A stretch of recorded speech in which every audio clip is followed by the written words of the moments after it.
25 ships. That was Britain's lead over every other navy on Earth in 1906. 25 first-class battleships that no rival fleet could match. Then one admiral built a single vessel, and that led collapse to one. Her name was Dreadnought. She carried 10 heavy guns where other ships carried 4.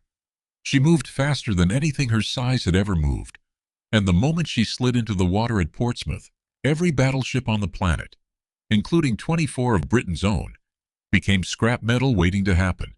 The man who built her believed he was securing British naval supremacy for a generation. Instead, he handed Germany a blank sheet of paper and an invitation to start the race from zero. How does the most powerful navy in the world destroy its own advantage on purpose? His name was Admiral Sir John Jacky Fisher, and the ship he built didn't just win an arms race, it started one. Portsmouth, England, 1906. This is the story of the battleship that made war with Germany almost inevitable. 8 years before the first shot was fired, John Fisher was 63 years old when he became First Sea Lord in October 1904, and he had spent nearly 5 decades convinced that the Royal Navy was standing still while the rest of the world caught up. He wasn't wrong to worry. For half a century, Britain's battleships had followed the same basic formula: a handful of massive guns for long-range killing, surrounded by a clutter of smaller, faster-firing weapons meant for close combat. It was a compromise, built on the assumption that naval battles would be fought at a few thousand yards. In the smoke and confusion where big guns couldn't aim fast enough and small guns did the real work, Fisher thought the assumption was already dead. He just needed proof, and the proof arrived in May 1905 when word reached London of a naval battle fought half a world away, at Tsushima, between Russia and Japan. The Japanese fleet under Admiral Togo hadn't won by getting close. They'd won by opening fire at ranges that made the old mixed-gun doctrine look like a relic. Heavy guns doing the damage from distances where a ship's smaller weapons were nearly useless. For Fisher, that was the whole argument settled in a single afternoon of history. If the future of naval combat was long-range gunnery, then a ship crowded with secondary weapons wasn't just outdated. It was carrying dead weight, tonnage and crew and space that could be spent on more of the only guns that actually mattered. Within days of taking office, Fisher convened a committee on designs and gave it a mandate that had never been tried before. Strip a battleship down to a single, uniform battery of the heaviest guns available, and pair it with something no capital ship had ever used: steam turbines, the same technology that had stunned naval observers years earlier, when an experimental vessel named Turbinia tore across a Royal Fleet review at speeds no one thought possible for a ship her size. The formula Fisher wanted was brutally simple: 12-inch guns, all the same caliber, all able to fire together on a single target, and 21 knots of speed, faster than any battleship afloat. One weapon system, one fire control solution. No compromises bolted on for battles that, in Fisher's judgment, the Navy would never fight again. His critics inside the Admiralty called it reckless.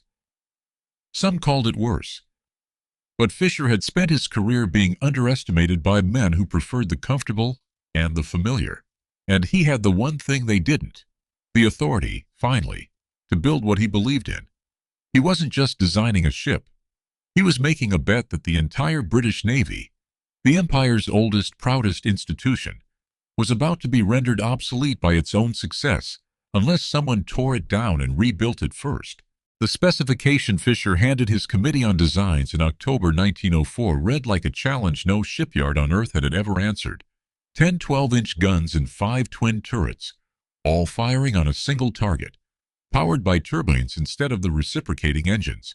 Every other battleship still used, capable of 21 knots, faster than anything of her size afloat. On paper, it wasn't a battleship. It was a demand that the entire industry catch up to one man's imagination in under a year. Fisher didn't wait for approval to start moving. Convinced the design would be greenlit, he began stockpiling steel before a single construction slip was even available, a decision that would later look less like confidence and more like prophecy. When the order finally came, his yard workers reused gun turrets originally built for an earlier class of battleship, the Lord Nelsons, shaving months off a build schedule that should have taken years. Across the North Sea, the man who would spend the next decade racing him already had a fleet-building program underway. Alfred von Tirpitz, State Secretary of the German Imperial Navy Office, had been methodically constructing the Germany's battle fleet since the late 1890s. Ship by ship, budget by budget, through an imperial government that didn't always share his ambition. Tirpitz wasn't building toward a single spectacular vessel. He was building toward parity, a long, patient climb meant to make Germany's navy too dangerous for Britain to ignore. He had no idea that Fisher was about to change the terms of that climb entirely. On October 2, 1905, the keel was laid at Portsmouth Dockyard. What followed was a construction schedule that stunned naval observers on both sides of the Atlantic. The hull went from keel to launch in a little over 4 months, a pace that had never been attempted for a ship this size. King Edward VII himself came to Portsmouth on February 10, 1906, to watch her slide into the water, and by December 2 of that same year, she was commissioned into the Royal Navy. Laid down to commissioned in 14 months. Naval architects who had spent careers watching battleships take 3, 4, 5 years to complete were left checking the math. The United States had actually approved a comparable design first. The South Carolina-class battleships, cleared for construction in 1905. Months before Fisher's ship touched water. But approval on paper wasn't steel in the water. American shipyards didn't lay down South Carolina's keel until December 1906. 2 months after Fisher's ship was already commissioned and at sea. She wouldn't be completed until 1910. Britain hadn't just designed the future of naval warfare. It had built it, tested it, and put it into active service while its closest competitor was still waiting for construction to begin. They named her Dreadnought, an Old English word meaning fear nothing pulled from the Fisher family motto, fear God and dread naught. It was meant as a statement of confidence. It would come to mean something closer to a warning. Word of her trials spread through naval ministries in London, Berlin, Washington, and Tokyo. Within weeks, every admiral who had spent a career mastering the old mixed-gun battleship now understood in a single stroke that everything he knew how to build was finished. The only question left was who could build the new kind of ship fastest, and how many of them they'd need before the other side caught up. Tirpitz read the reports out of Portsmouth with the same attention every naval power on Earth was paying them. But where other observers saw a triumph for Britain, Tirpitz was already calculating something else entirely. A flaw in Fisher's masterpiece that the First Sea Lord himself hadn't fully reckoned with yet. By the time HMS Dreadnought completed her sea trials in early 1907, she wasn't just the most powerful battleship in the world. She was proof of a doctrine, and doctrine needed a demonstration. The Royal Navy built an entire tactical philosophy around what she could do that no other ship could. Every previous battleship fought in a kind of gunnery chaos, heavy guns and secondary guns firing at different ranges, different targets, different rhythms, with spotters struggling to tell whose shell splash belonged to which gun. Dreadnought's gunnery officers discovered something the old mixed armament ships could never offer. With 10 guns of a single caliber, every shell fired traveled the same trajectory. A single fire control team, watching from a central position, could correct the aim of the entire main battery at once, adjusting for range with a precision that mixed-gun ships had never achieved. Naval gunnery instructors began rewriting their manuals around an idea that barely existed 2 years earlier. One ship, one gun caliber, one coordinated storm of fire landing on a target from a range where the old battleships couldn't even see who was shooting at them. The effect on naval thinking was immediate and global. Every major power that had spent decades building mixed armament battleships now understood that their entire battle fleets, hundreds of millions of pounds, dollars, marks, and yen in accumulated naval investment, were, in strict military terms, obsolete the moment Dreadnought's guns proved they could all fire together on one target. The term pre-Dreadnought entered naval vocabulary almost overnight, applied retroactively to every battleship built before 1906, including some that were barely a year old. It was a brutal kind of obsolescence. Ships weren't sunk or destroyed. They were simply erased from relevance by a newer idea. Britain's shipyards didn't stop with one vessel. Within 2 years, sister ships and new classes built on Dreadnought's template were sliding down the ways at a pace that turned Portsmouth, Devonport, and the Clyde into the most productive battleship building region on Earth. The pattern that had taken Fisher's team 14 months to prove could now be repeated, refined, and scaled. And the Admiralty intended to scale it as fast as British industry allowed. Germany answered immediately. Alfred von Tirpitz, who had spent nearly a decade building his fleet on the old mixed-gun model, now faced a decision that would define the rest of his career.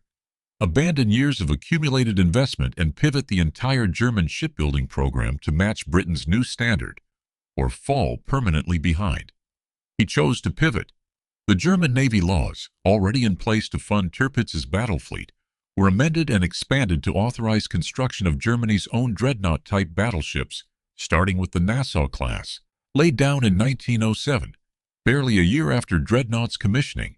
What followed was a kind of arms race the world had never seen conducted so publicly. British and German newspapers began publishing yearly tallies of dreadnoughts under construction on each side. As if reporting sports scores, naval leagues in both countries lobbied their governments for more ships, framing every additional battleship as a matter of national survival. In Britain, a political slogan emerged that captured the public mood with brutal simplicity. "We want 8 and we won't wait," a demand chanted in Parliament and printed in newspapers for 8 new dreadnoughts in a single year, aimed squarely at outpacing German production. The Royal Navy's own doctrine hardened around the ships Fisher had created. Admiral after admiral built career and reputation on the assumption that dreadnought-class battleships, concentrated into a unified battle fleet, would be the decisive weapon of the next Great War. A war that, in 1907 and 1908, still felt distant and hypothetical to most people, outside the naval ministries planning for it. Fisher's masterpiece carried a flaw so deeply embedded in its own logic that almost no one saw it coming because it wasn't a mechanical weakness. It was arithmetic. Before Dreadnought existed, Britain's advantage in battleships wasn't measured in cleverness or doctrine. It was measured in raw numbers. 25 first-class battleships to Germany's handful, a lead built up over decades of steady construction that no rival navy could realistically close. That lead was Britain's real weapon, not any single ship's design, but the sheer accumulated weight of a battle fleet no one else could match, ship for ship, in the time it would take to try. Dreadnought erased that weapon the instant she was declared operational. If a single ship with a uniform battery of big guns truly outclassed every mixed armament battleship afloat, then the mathematics were unforgiving. Every one of Britain's 25 pre-dreadnoughts was now obsolete alongside everyone else's.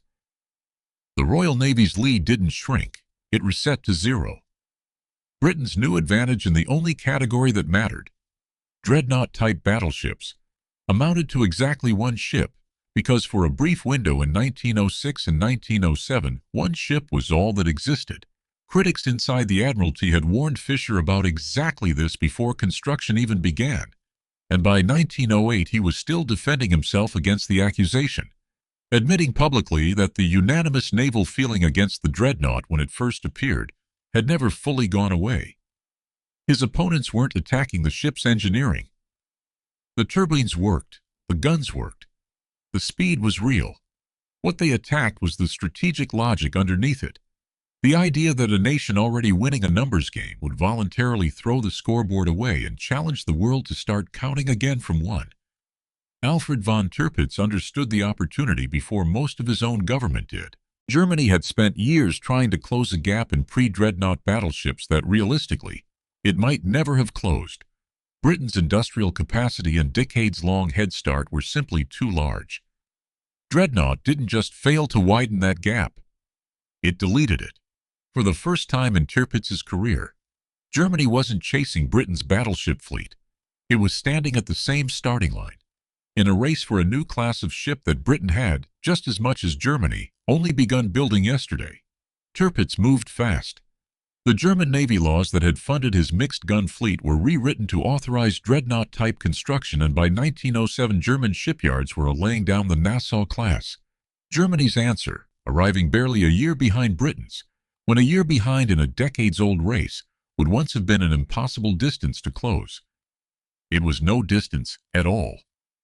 British politicians who had celebrated Dreadnought's launch as a triumph of national engineering began, within 2 years, to describe her instead as a strategic miscalculation of historic proportions, a weapon so revolutionary it had cost Britain the one advantage no rival could match, and handed it, at no cost to Germany, back to the drawing board where both nations now stood as equals.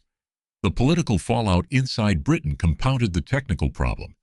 Public alarm over Germany's sudden ability to compete triggered demands in Parliament and the press for even faster British construction, pressure that pushed the Admiralty toward building programs it hadn't fully budgeted or planned. Decisions made in reaction to fear rather than in the deliberate, calculated style Fisher himself preferred. The very panic Dreadnought's flaw had created began dictating British naval policy, forcing an acceleration of the arms race that neither side's treasury could sustain indefinitely. And there was a second, quieter irony compounding the first. The revolutionary formula Fisher had used to make every other battleship in the world obsolete didn't stop working once it had done its job. It kept working, against its own creator. Naval architects in Britain and Germany alike immediately began asking the next question Fisher's design had made unavoidable. If uniform big guns and turbine speed were the future, why stop at 10-12-inch guns and 21 knots? Larger guns, thicker armor, faster turbines were all achievable with the same basic formula Dreadnought had proven. The ship that had rendered a quarter-century of British naval investment obsolete overnight had built the blueprint for her own obsolescence into her very name. Within 5 years, that blueprint would be finished, tested, and launched, and the ship that started the race would find herself no longer capable of leading it. Verified historical details, an architected narrative structure. Verified historical details, an architected narrative structure. The war Dreadnought was built to fight arrived in August 1914, and for nearly 8 months, it gave her almost nothing to do. She sailed north to Scapa Flow as flagship of the 4th Battle Squadron, one node in the largest concentration of naval firepower the world had ever assembled. The German High Seas Fleet Tirpitz had spent a decade building sat across the North Sea. Equally massive, equally reluctant to commit to the kind of decisive fleet action both navies had spent a decade preparing for. 2 fortunes worth of steel and firepower faced each other across gray water, and for month after month, neither side moved. Then, on the morning of March 18, 1915, in the churning waters of the Pentland Firth, the war finally found her. A German submarine, U-29, had spent the previous week hunting the merchant shipping in the Irish Sea, sinking 4 vessels under the command of Otto Wettigen, a captain already a legend in Germany for a single afternoon the previous September, when his first boat, U-9, had sunk 3 British armored cruisers in just over an hour and killed more than 1,400 men. Wettigen was returning north around Scotland when he stumbled onto something no submarine captain could have dreamed of: a portion of the British Grand Fleet conducting exercises in open water, exposed and unescorted. He lined up a shot at the battleship HMS Neptune.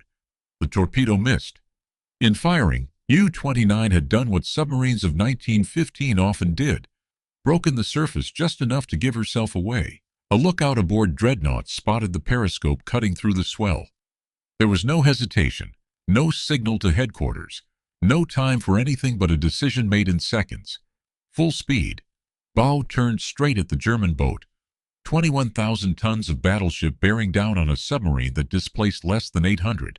Wettigen tried to dive. He didn't have time. Dreadnought's reinforced bow struck U-29 just aft of her conning tower and cut her cleanly in half. For a moment, the shattered bow of the submarine was forced up out of the water, and British sailors watched the number painted on her hull rise into view. U-29, unmistakable, confirming exactly which boat and which captain had just gone to the bottom of the Pentland Firth with all 29 hands aboard.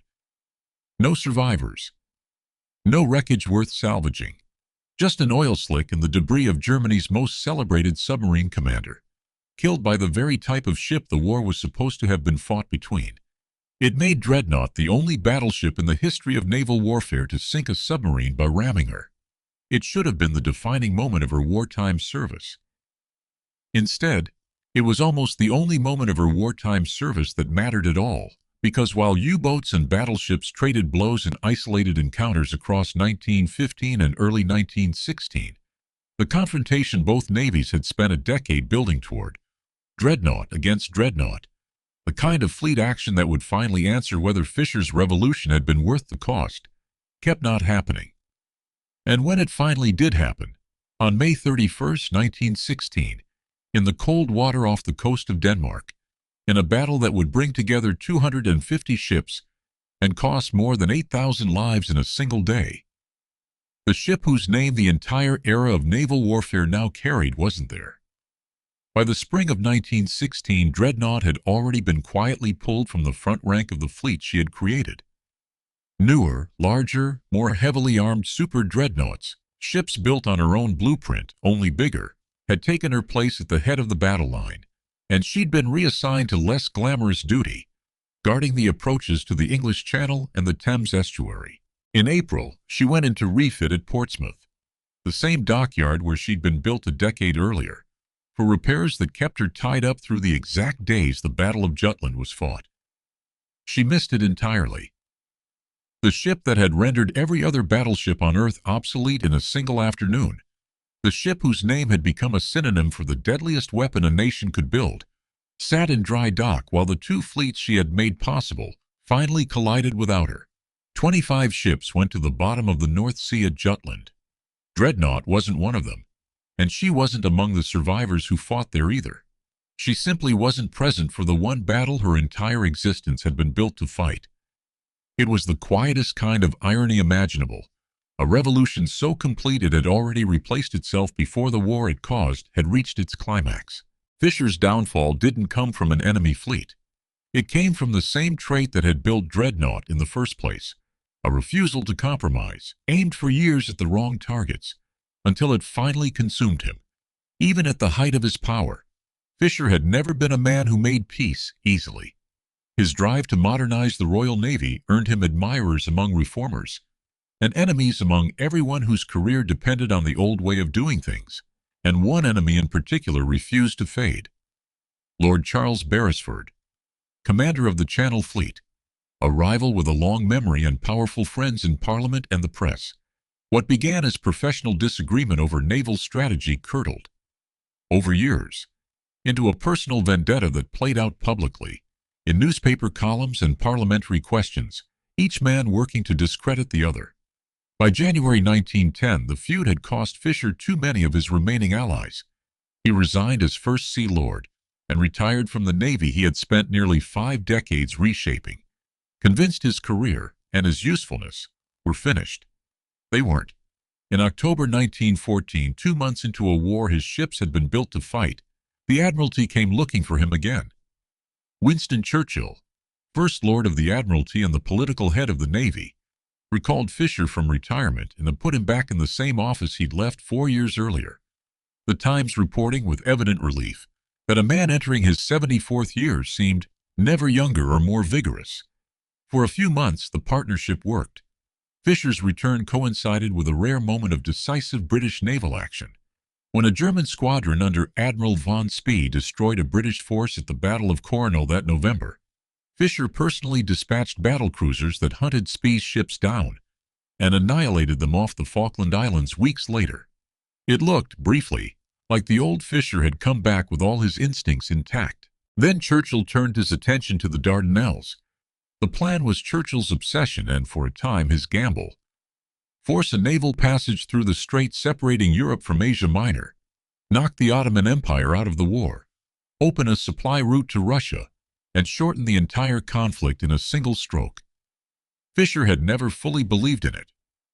He preferred a very different kind of ambition. A strike aimed directly at Germany's Baltic coastline, using the fleet he'd built for exactly the kind of concentrated, decisive confrontation the Dardanelles campaign diverted resources away from. He went along with Churchill's plan anyway, reluctantly, the way a subordinate defers to a superior he doesn't fully trust. and watched the operation unravel exactly as he'd feared it might. The naval assault on the Straits failed in March 1915.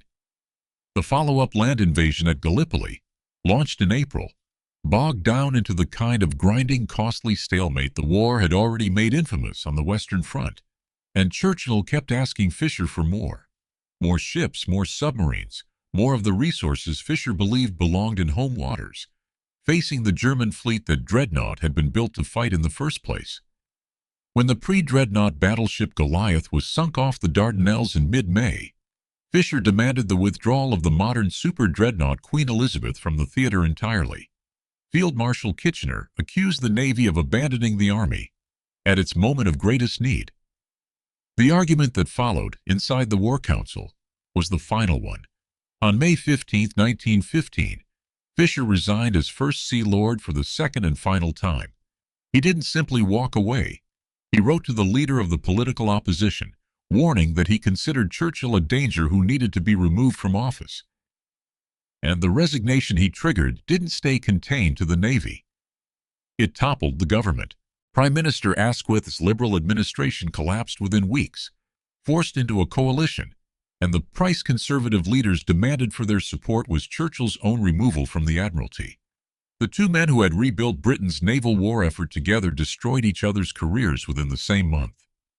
Fisher spent the rest of the war chairing an inventions board, a consolation posting far from the fleet actions he'd spent his life preparing for. He never held command again. He died in 1920, 5 years after his final resignation, having outlived the war his ship had helped provoke, but not the career it had cost him twice over. First to a personal feud that had nothing to do with Germany, and then to a campaign, hundreds of miles from the North Sea, that his own philosophy of concentrated, decisive naval power had told him from the beginning to oppose. Synthesize naval history, design legacy, and strategic implications. Synthesize naval history, design legacy, and strategic implications. Dreadnought's own career ended quietly, almost apologetically, for a ship that had once made every navy on Earth rewrite its doctrine overnight. After missing Jutland in refit, she rejoined fleet duty for the war's final years, then was reduced to reserve in 1919, the moment the conflict she'd helped ignite finally ended. 2 years later, in 1921, she was sold for scrap, broken down for raw steel by the same industrial machine that had built her in 14 astonishing months back in 1906. There was no ceremony worth remembering. The ship whose name had once meant the future of naval warfare ended as salvage. But the ship herself was never really the point. The idea was, by the time Dreadnought went to the breakers, Dreadnought had already stopped being a proper noun. It had become a category, the name for an entire generation of battleships built on her template, the same way pre-Dreadnought had become the label retroactively slapped on everything that came before her. Every major naval power on Earth had spent the years between 1906 and 1914 building ships that owed their fundamental logic to a single vessel launched at Portsmouth. Uniform heavy-caliber guns, turbine propulsion, speed and firepower prioritized over the old compromises. Britain built them. Germany built them. The United States, Japan, France, Italy, even nations with far smaller navies built scaled-down versions of the same idea. Fisher's revolution didn't just win one arms race. It rewrote the baseline specification for what a battleship was for every navy on the planet. For the next 4 decades, the lineage didn't stop at the First World War. Naval architects kept refining the formula Dreadnought had proven. Bigger guns, thicker armor, faster engines, more sophisticated fire control, through the interwar years and into the Second World War, until the concept reached its final, most powerful expression in ships like the American Iowa-class battleships, vessels that carried Fisher's basic logic of concentrated uniform heavy gun firepower into service that lasted, remarkably, into the 1990s. A ship laid down in 1905 had established a design philosophy that remained militarily relevant for nearly a full century after her keel first touched water in Portsmouth. The arms race she triggered didn't end quietly either. Britain and Germany kept building dreadnoughts and super dreadnoughts at an accelerating pace right up through 1914, pouring national treasuries into steel and guns in a competition that both governments understood, even as they pursued it, was unsustainable in the long run. When the war finally came, it wasn't the dreadnought fleets that decided it. The great decisive clash both navies had spent a decade preparing for at Jutland ended in tactical ambiguity, with the German fleet inflicting heavier losses, but retreating to port, never to challenge the Royal Navy in open battle again. The war that dreadnoughts had helped provoke was ultimately settled by trench lines, blockades, and the exhaustion of entire economies, not by the single glorious fleet action both sides had built their battleships to fight. It took another world war and a formal international treaty to finally rein in the competition dreadnought had started. The Washington Naval Treaty of 1922, signed by the war's exhausted victors, imposed hard limits on battleship construction and tonnage for the first time in the history of naval warfare, a direct response to a building race that had spiraled, twice now, into international catastrophe. It was, in its own way, the final acknowledgement of what Fisher's ship had actually done. Not simply win a technological contest, but demonstrate so convincingly that no nation could afford not to compete, that competing itself had to be outlawed by treaty. The historical verdict on Fisher himself has never fully settled, and that's appropriate, because the man built a paradox into steel and never fully resolved it in his own lifetime. On pure engineering terms, he was vindicated completely. Every major navy on Earth adopted his all-big-gun, turbine-driven formula within a decade, and battleship design followed his basic template for the rest of its existence. But on strategic terms, historians have argued for more than a century about whether Dreadnought was a masterstroke or a catastrophic miscalculation. A ship so revolutionary, it erased Britain's most valuable asset, a quarter-century of accumulated naval superiority, and handed Germany a fresh start in a race that helped drag both empires into a war that killed millions of their own citizens. Fisher's most severe critics never denied his genius. They questioned whether genius, unleashed without restraint, was actually what the situation had called for. What's beyond dispute is this: no single warship in the age of steel and steam changed naval warfare as completely, or as fast, as the one built at Portsmouth in 14 months by a 63-year-old admiral, convinced the future belonged to the side willing to tear down its own advantages first.